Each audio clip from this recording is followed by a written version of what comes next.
My name is Emily, I'm 27. And I live in a quiet neighborhood outside Manchester with my golden retriever, Charlie. And a closet full of secrets I never planned to show anyone, especially not my family. I manage a luxury events company. People know me for my calm under pressure, my spreadsheets, my taste in champagne brands. But if you ask my sister, Lauren, she'd tell you I'm just her older sister who never left the background. Growing up, Lauren was always the star blonde curls, ballet trophies, mom's favorite. I was the girl with messy braids and a quiet voice, always cleaning up after the mess no one acknowledged. When her parents passed away in a car crash 6 years ago, I inherited grief and Lauren inherited sympathy. She moved in with her fiancé and posted photos of her healing journey. I buried myself in work, hosting weddings for strangers while forgetting how to show up for myself. I didn't think much of it until 6 months ago, when Lauren called out of nowhere, I'm finally getting married, she said, her voice sugar-coated and breathless. You've always been good at, event things. So maybe you can help. I swallowed the familiar ache in my chest. Sure, I'll handle it. What she didn't know, what no one knew, was that I didn't just plan weddings. I owned the entire venue she was about to beg me for. The ivy-covered estate in Cheshire, the white gazebo in the rose garden, the lake that shimmered gold at sunset. All mine. I had bought it last year after closing a massive corporate deal. I didn't post about it. Didn't tell anyone. I had learned to build quietly. My life, unlike Lauren's, didn't need applause. Can we book for September 14th? She asked over the phone. It's the only date that works for us. I checked the calendar. The day was free. Sure, I said, keeping my tone flat. I knew you'd pull through. She laughed. You're always so reliable, like a proper little nanny. That word stuck in my throat. Nanny. Like I was still the one fetching juice and wiping up spilled glitter during her sleepovers. Like I was born to serve her story. I let it go. Not because it didn't sting, but because I wanted to see how far she'd go. The weeks passed in a blur of linen swatches and tasting samples. Lauren sent over guest lists with names scribbled in glitter pen. Make it classy but dreamy. She said in one email, think old money with fairy lights. She never once asked how I was. Never once offered to pay. It was just assumed I'd take care of it all. After all, she said, you do this for a living. What she didn't realize, what none of them did, was that this time, I wouldn't be doing it as a help. This time, I owned the stage. And she was walking straight into my world with her head high and eyes closed. 3 days before the wedding, Lauren sent me a voice note at 2 a.m. Hey I was just thinking, could you, be around during the event?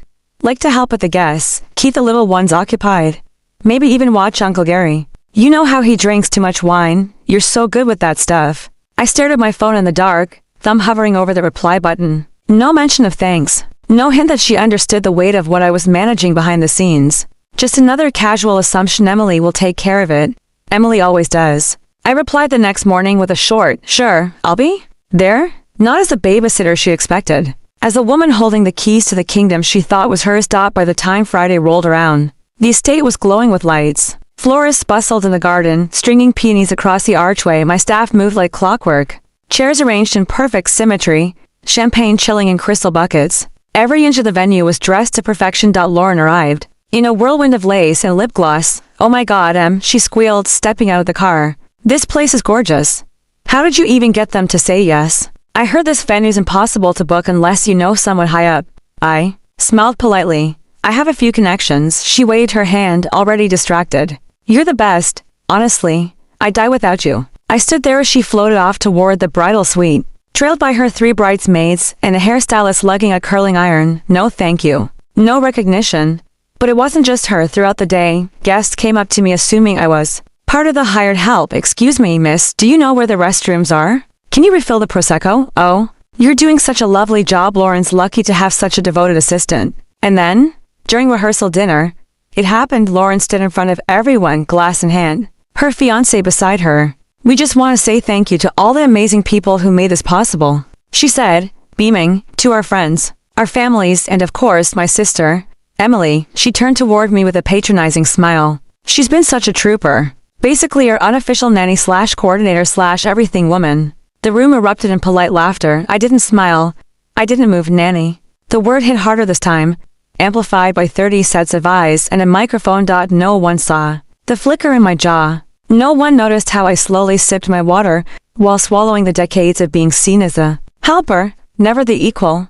They had no idea who they were laughing at. The next day, the wedding day, I dressed in black slacks and a pressed white blouse, not because I was staff, but because I wanted to blend in until the moment it mattered. My team was already in motion, managing the flow, directing traffic, smoothing every detail like invisible magic. Lauren didn't even glance at me as she got into her gown. Can you tighten this part a bit? She asked, holding her bag toward me, and maybe grab the flower girl's shoes from the car. I left them in your boot, my boot. She still thought I was driving the rental van. I tightened the lace of her dress, then turned away without a word. I didn't fetch the shoes. One of my assistants did. I have made sure every team member knew not to reveal my role until the cue came. And that cue came just before the ceremony. As guests began taking their seats, the venue manager, a man named Philip who had worked with me for years, walked over to where Lauren stood nervously clutching her bouquet. He leaned in, just loud enough for a few people nearby to hear. Don't worry, Miss Lauren. Emily's instructions were clear. She wants everything perfect for you after all. She signs our checks. Lauren blinked. Wait, what? Philip smiled gently and walked off. I stood at a distance, watching her expression change in slow, rippling confusion. She turned, trying to find me in the crowd, but I had already stepped back into the shadows. For once, I wanted her to see what it felt like to not know the full story. Lauren didn't bring it up right away. She couldn't. Not in front of the crowd, not with her makeup still fresh and the ceremony minutes away. But I saw a confusion splintering into unease. She smiled too wide, held her bouquet too tight. She laughed at jokes that weren't funny, because somewhere inside, she had begun to suspect that the ground beneath her wasn't what she thought. As the music started and the flower girl walked down the aisle, tossing pale pink petals into the breeze, I stood at the back near the sound booth. My team nodded at me, waiting for the next cue. I gave it. Everything moved seamlessly, just as I planned. Lauren walked down the aisle on her fiance's uncle's arm. She looked beautiful. Of course she did. I had chosen the lighting angles, the floral tones, the sunset time down to the minute. Her photos would be perfect, her storybook dream would be fulfilled.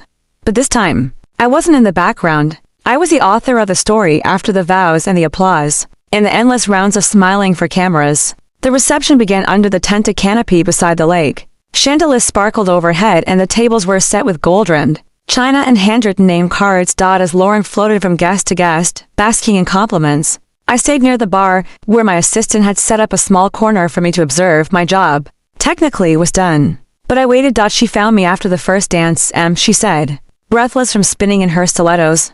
Hey, can we talk? I followed her away from the crowd, toward the side path leading to the lake. The night air was warm but breezy, the kind of calm that only came after months of planning and pressure. She turned to me, frowning. What did Philip mean earlier, when he said you signed the checks? I looked her in the eye. Exactly what it sounded like. She tilted her head. You don't work for them. I own the venue. Lauren's silence. Her brows furrowed, but no words came out. I took a breath. I bought it last year. I didn't tell anyone. Not because it was a secret, but because I wanted something that was mine quietly, no applause. You're joking, she said, but her voice had already lost the confidence. You're the owner? Like the owner, yes. I said simply. I hired the team, approved the menu, designed the ceremony space.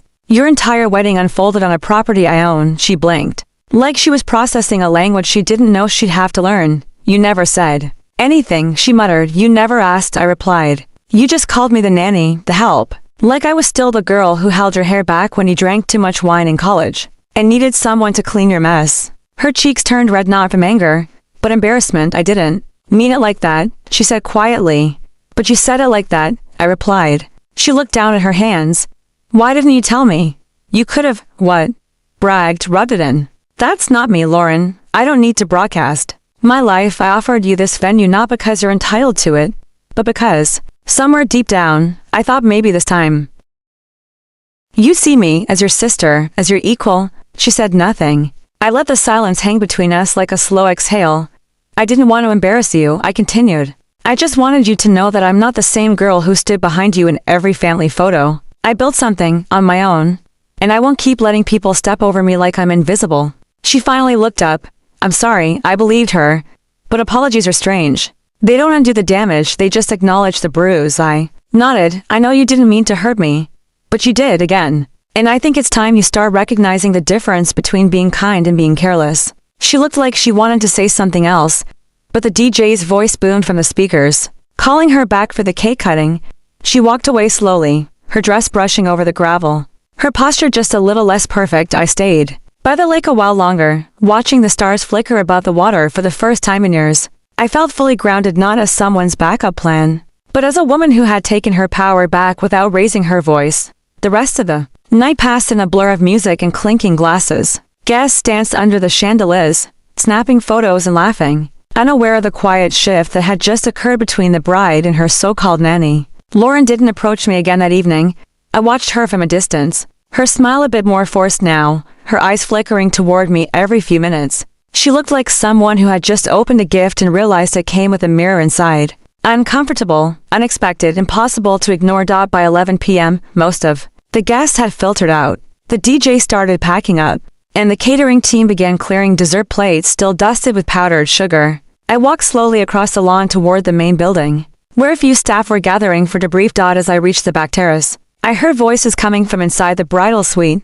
She could have told me, Lauren hissed. She did tell you, one of the bridesmaids said, gently but firmly. You just didn't hear it. I paused, not meaning to eavesdrop, but also not ready to face them. She let me stand up there and act like she was staff, Lauren said, her voice cracking. In front of everyone. Well, the bridesmaid replied, maybe it was the only way you'd ever really see her. That's when I turned and walked away, not because I wanted to avoid the conversation, but because I had nothing left to prove. That night, when I returned to my flat, I removed my blouse, kicked off my shoes, and sat down on the sofa with Charlie. Curled up beside me, my feet ached, but my heart didn't. For once, there was no bitterness, just a strange, quiet relief. The next morning, a message popped up on my phone from Lauren. Hey, I've been thinking about what you said. About everything. I guess I owe you a real apology. Not just for yesterday, but for all the years before it. Can we meet sometime soon? No pressure. I just want to talk. I didn't answer right away, not because I was angry,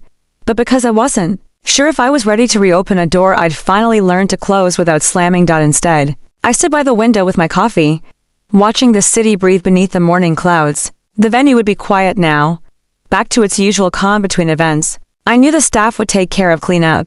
I had already paid everyone double for their flawless work. I opened my laptop and went through the reports from my business manager. Another booking request had come in, this one from a local nonprofit wanting to host a fundraiser on the estate grounds. I smiled as I typed my reply.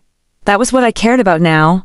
Building something lasting. Not recognition, not applause, just impact. Later that week, I did meet Lauren. We sat at a cafe downtown, the kind with tiny metal tables and chalkboard menus. She wore jeans and no makeup. Her hair was tied back in a ponytail, and for once, she didn't look like she was trying to impress anyone. She looked human, real. I never knew you'd gotten that far, she said, stirring her coffee. The venue, the company, the way you carry yourself. It's like I missed the whole second half of your life. You didn't miss it. I replied. You just never looked past the role you assigned me. She winced but didn't argue. You're right. We sat in silence for a few seconds before she added, it was a beautiful wedding, by the way. Everything was perfect, and not because of me. Thank you, I said. She looked up. Can I ask you something honestly? Sure. Did you plan that reveal?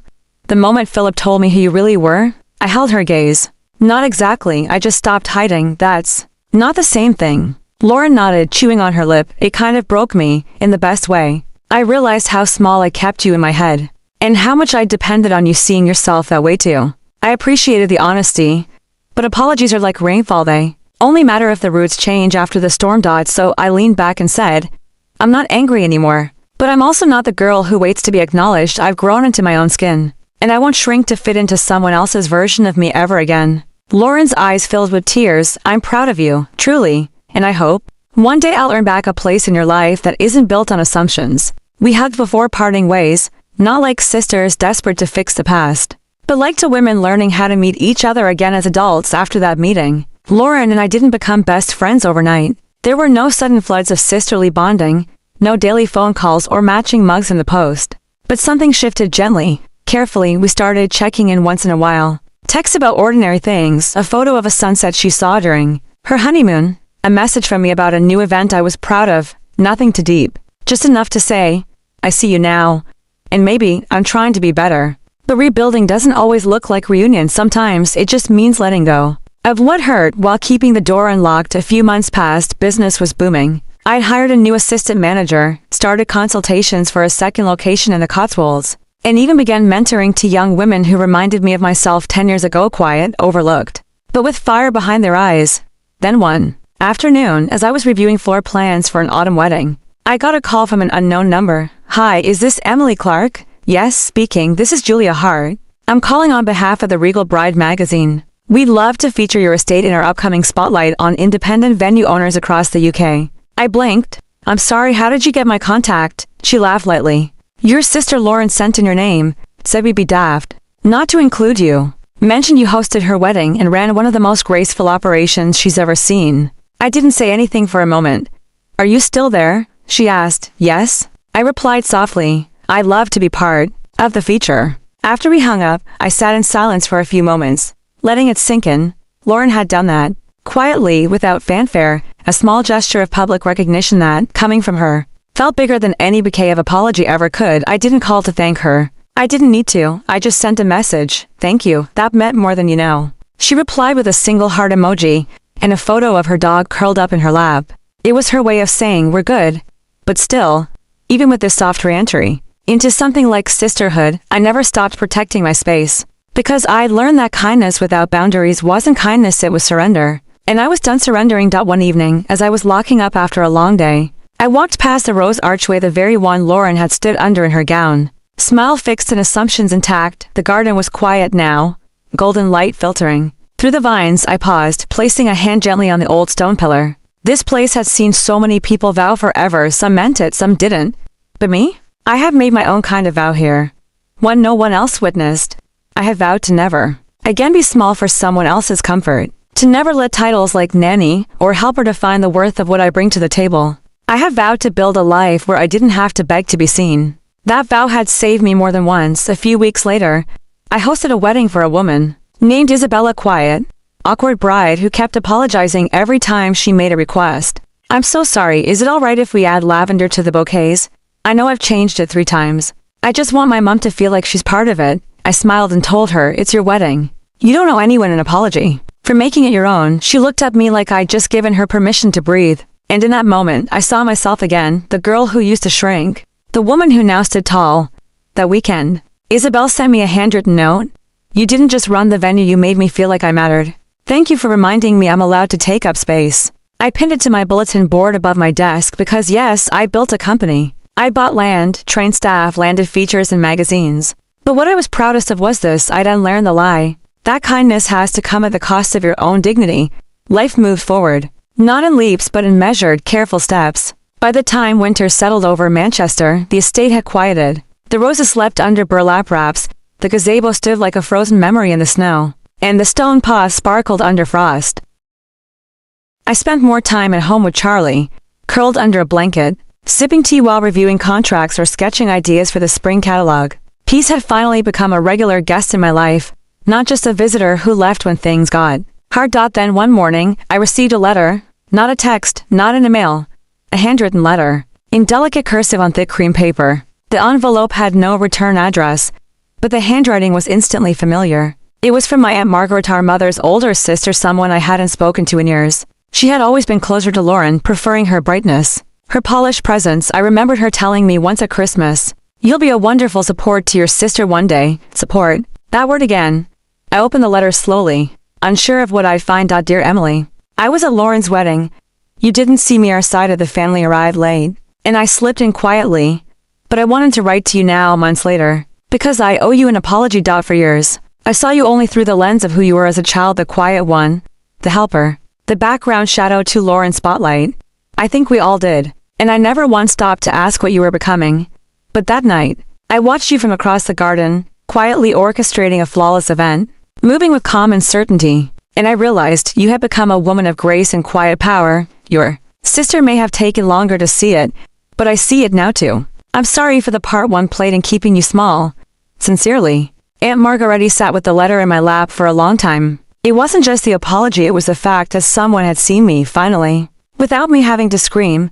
Validation doesn't erase the past, but sometimes it soothes the sharpest edge. I tucked the letter into a small box on my nightstand, beside the bracelet Mum had given me before she passed away. A reminder that not every chapter in our story is defined by pain. Some bring healing. Even years later, that same week, I got another message from Lauren, a photo, this time her and her husband standing outside a small red brick house with a soul sign in front. We did it. Our first home. Can't wait to have you over for dinner once we're settled. I smiled at the message. then hesitated before replying. Proud of you. Let me know when you're ready. I'll bring dessert. The truth was, I didn't want revenge anymore. I didn't want her to hurt the way I had. I just wanted to live in a world where I wasn't invisible anymore. And maybe, finally, I didn't have to. Still, old habits lingered like shadows. There were moments when I doubted myself, when I walked into client meetings and heard that faint, familiar voice whispering, "You're just the helper, the support, the backup." But then I'd remember the keys in my purse, the land I signed for, the staff who looked to me for leadership, the letters I'd received from women who said, "Thank you for making space for us to exist without apology." And I'd silence that voice with one truth.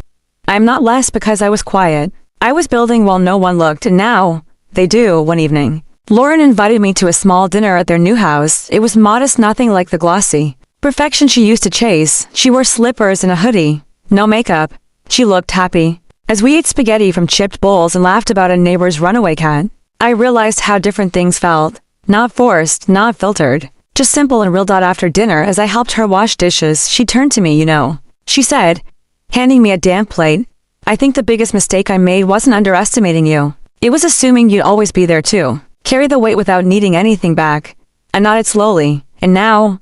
She looked at me. Really looked. "Now I see you. And I'm sorry it took me this long." I didn't need a dramatic moment or tears. Just that quiet honesty. I dried my hands, gave her a soft smile, and replied, "Thank you." Because that's the thing about healing, it doesn't scream, it whispers. I'm still here, still standing, and I'm finally being seen. Spring arrived. Early that year, the rose garden at the estate began blooming 2 weeks ahead of schedule. Tiny buds unfurled with defiant softness, stubborn in their desire to color the world again. I walked through the gravel paths one quiet morning, letting my fingers brush the tips of new petals. Each one reminded me of something I couldn't quite name, like all the parts of myself I had slowly reclaimed over the past year. The staff had begun calling it Emily's garden, even though I never asked them to. They said it with a kind of reverence, like the space had become sacred, not because of its beauty, but because of its story. And maybe they were right. Every bride who stepped beneath the archway brought her own dream, but the soil beneath her feet carried mine, the one I had buried for years beneath duty and silence, finally breaking through.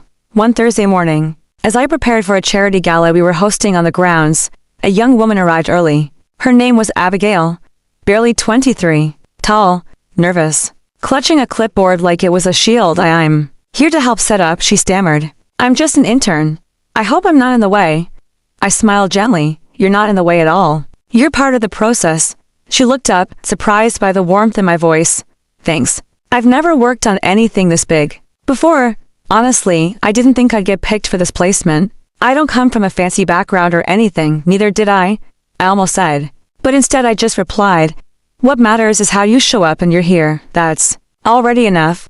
Throughout the day, I watched her move between stations, careful, deliberate, trying hard not to make mistakes. And I saw the old version of me in every uncertain step she took. At the end of the night, as guests clinked champagne glasses and the garden twinkled under fairy lights, Abigail came up to me again. "I just wanted to say thank you," she said, cheeks flushed from hours of running around. This was the first time I didn't feel invisible. I didn't answer right away. I just nodded because I knew exactly what she meant. Sometimes visibility isn't about being seen in a spotlight. It's about being recognized quietly, sincerely, as someone who matters. Later that week, I wrote her a letter of recommendation myself, not because she asked, but because I wanted her to walk into the world knowing that someone believed in her, that she didn't need to become someone else to deserve space. It was something I wish someone had done for me. As May unfolded, the estate's calendar grew full. Baby showers, milestone birthdays, golden anniversary parties, not all were grand, but all were filled with meaning. And in between the rush, I started carving time out for things I had once pushed aside: lazy mornings, walks with Charlie, trying out new recipes without rushing through them. I also started therapy. It wasn't dramatic. I didn't walk in broken or desperate. I just walked in ready to unpack what had been left untouched for too long: old wounds, leftover guilt, the tangled mess of family dynamics and quiet resentment. And slowly, with every session, I felt lighter. I talked about how for years I thought love meant sacrifice, how I believed I had to earn space in people's lives by serving them, how being useful became a shield against abandonment. The therapist listened, asked soft questions, held space I didn't even know I needed. "You don't have to perform your worth, Emily," she said once. "You are not valuable because of what you do. You are valuable because of who you are." It hit me harder than I expected, because no one had ever said it that clearly. And maybe I needed someone else to say it before I could say it to myself. I left that session walking taller, not because I had figured everything out, but because I had started choosing myself not out of anger, not out of defiance, but out of care. Care that had once been reserved for everyone else, now. Finally, returning home. By early summer, something inside me had settled. Not in the way that things end, but in the way they finally begin to feel safe. I no longer flinched when someone complimented me. I no longer second-guessed my decisions in meetings. I no longer looked at my reflection and wondered if I needed to be more like someone else to be enough. I had stopped asking for permission to exist. Then one Sunday afternoon, as I was reading on my balcony with Charlie curled up by my feet, my phone buzzed.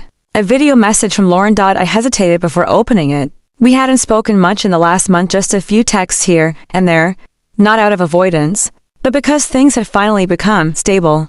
I tapped the screen. It was a shaky video of Lauren sitting on her sofa, holding a tiny bundle wrapped in a yellow blanket. Meet Lily, she whispered, her eyes watery. She came 2 weeks early. I was going to wait to send this, but when they handed her to me, I needed to show you. She angled the camera so I could see the newborn's face, soft, wrinkled and pink, the kind of face that looked like a new beginning. She's perfect, I whispered to no one. A second video followed. This time, Lauren's voice was steady. I've been thinking about what kind of mother I want to be, she said, glancing down at Lily, and I keep coming back to you. How you carried weight you never should have had to. How you showed up, even when no one asked how you were. I don't want to repeat that cycle. I want to raise her with eyes wide open to teach her that love isn't earned through obedience. That being soft doesn't mean being small. She paused. I don't want to be the kind of sister who only says sorry. I want to be the kind who learns, grows, and shows up. I didn't reply right away. I sat with the message. Let it wash over me. Then I sent her a voice note. I'm proud of you, truly. And I think Lily's lucky to have a mom who's already choosing to do things differently. She replied with a simple, we'd love for you to meet her.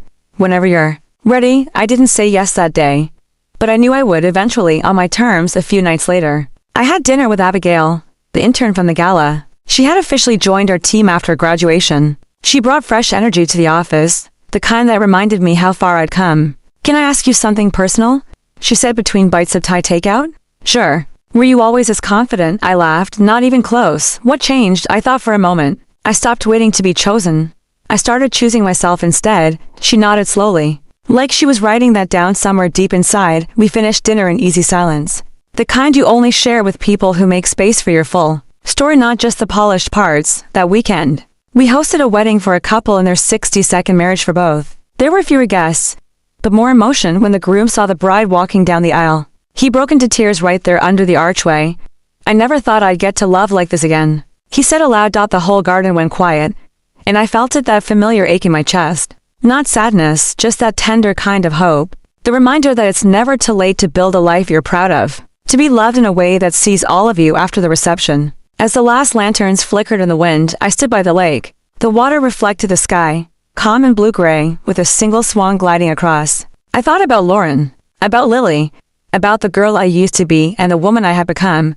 I wasn't the helper anymore. I wasn't the forgotten sister in the background of someone else's celebration. I was a woman who owned the land, who wrote her own story, who made space for others to bloom. And for the first time, I knew exactly who I was. Not because someone told me, but because I had built it brick by brick. Choice by choice, I hadn't learned the silence, and replaced it with something louder. A life that belonged to me. The day I met Lily was quiet. No cameras, no filtered posts. Just a small knock on Lauren's front door and the faint sound of a lullaby playing in the background. She opened it with tired eyes and a gentle smile, her hair in a messy bun. No sign of the perfectly composed bride I remembered. You came, she whispered. I said I would. I replied softly. Inside, the living room was cluttered with baby bottles, half-folded blankets, and a diaper bag that looked like it had seen war. But it was warm, lived in, human. She led me to the sofa, where Lily lay curled in a bassinet, hands balled into tiny fists, face scrunched like she was already dreaming. I stood still for a moment, taking her in. Do you want to hold her? Lauren asked. I nodded, and for the first time in a long time, I felt nervous. She placed the baby gently in my arms. Lily's head rested against my forearm, her breath soft and slow, so small, so completely unaware of everything the world could be, and yet holding so much of it already in her. She looks like Mom, I said quietly.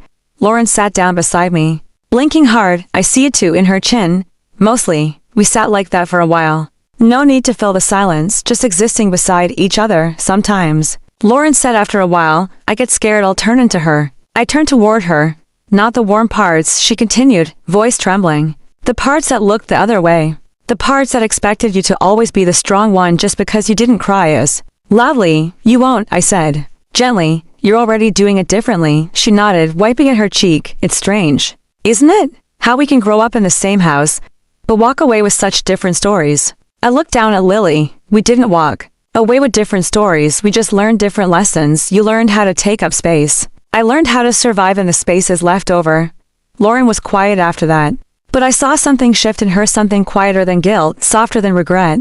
She was listening now, not to respond, but to understand. Before I left, I placed Lily back into the bassinet and kissed the top of her head. Her skin smelled like milk and something warm I couldn't describe, maybe hope. Maybe grace. At the door, Lauren stopped me. I don't expect everything to go back to how it was. I don't even know if that's what I want. Me neither, I replied. But if there's any space for me in your life, I'd like to earn it. I nodded, hand on the doorknob. We don't need to rebuild everything, just enough to stand on. She smiled. That's more than enough. As I walked to my car, the late afternoon sun lit up the pavement in soft gold. The city moved. Around me, buses groaning, children laughing, distant sirens echoing, but inside I felt still. For so long, I had waited for someone to make it right, to go back and rewrite the moments where I was left behind. But maybe healing wasn't about rewriting the past. Maybe it was about writing something new with the pen finally in your own hand. Back at the estate, Abigail had left a bouquet of fresh lilies on my desk with a small note attached. You are the kind of woman I want to become. Thank you for showing me it's possible. I read it twice, then 3 times, because even now, it still surprised me how far I'd come from the girl who used to stand at the edge of things, waiting to be noticed. Now, I was the center of my own life. And it wasn't loud. It wasn't dramatic. It was steady. And it was enough. 2 years have passed since Lauren's wedding. The estate is now one of the most sought-after venues in the region. We've hosted over 100 events, weddings, fundraisers, even a surprise engagement that ended with a jazz quartet in the garden and a couple crying under the stars. But more than the bookings, it's the quiet legacy that keeps me grounded. When I walk the grounds in the early morning, I see more than arches and lanterns. I see the invisible threads of stories, strength stitched into every corner, and I see myself, not as someone who waited to be seen, but someone who made space where there was none. Lauren and I still speak. Not every day, not like people think sisters should, but regularly, honestly. No longer hiding behind roles. No longer pretending one of us always had to be right. Lily is walking now, saying her first words. At her birthday party, she ran straight to me, arms outstretched. Mimi, she yelled. Unable to say Emily just yet, Lauren laughed and said, she made up her own name for you. I didn't correct it, because maybe Mimi meant more than Anne. Maybe it meant safety, stability, someone who showed up.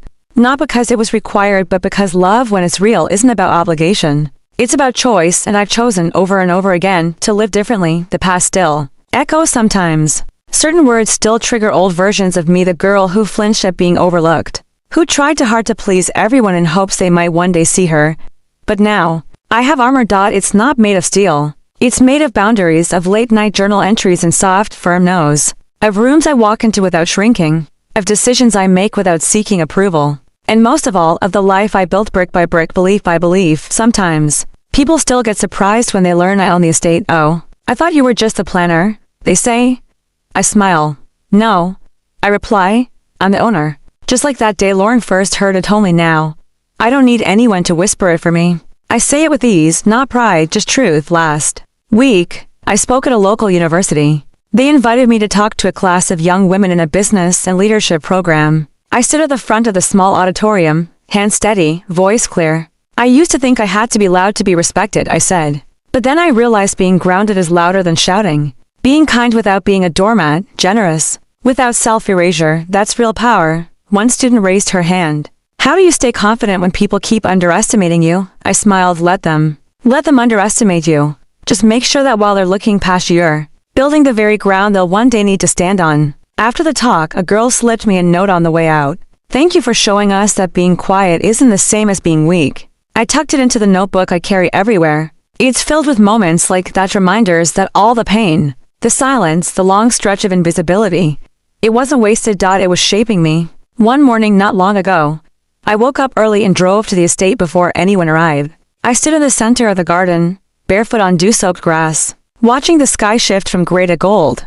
And I thought about everything I once thought I needed: validation, approval, a seat at someone else's table.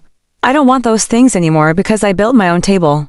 I set the plates. I wrote the guest list. I chose the lighting. And anyone who joins me now joins because they see the real me, not the version they imagined. Not the girl in the background, but the woman in full view. So when people ask me about my story, I don't begin with pain anymore. I begin here.